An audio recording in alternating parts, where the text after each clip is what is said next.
Wer könnte diesen Kollegen hier bitte erschießen wollen? Tja, unsere alte grün-schwarze Landesregierung wollte doch tatsächlich den Biber leichter zum Abschuss freigeben. Und ich bin gottfroh, dass ein Gericht das jetzt gekippt hat. Denn der Biber ist kein Schädling. Der Kollege ist einer der wichtigsten Naturschützer, die wir überhaupt haben. Denn wo ein Biber seinen Damm baut, da entstehen Feuchtgebiete, die kein Mensch günstiger und schneller anlegen könnte. Bedrohte Libellenarten wie die grüne Keiljungfer kehren in Biberreviere zurück und auch andere Arten, Amphibien, der Eisvogel, Fischotter, die alle profitieren davon.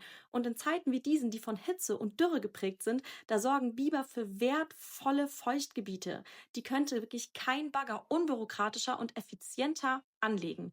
Über 14.000 Menschen haben eine Petition unterschrieben, um eben genau das zu erwirken. Und ich bin so froh, dass es geklappt hat. Denn ja, es stimmt, der Biber, der kann Konflikte auslösen, vor allem in der Landwirtschaft. Aber die Antwort darauf kann niemals das Gewehr sein.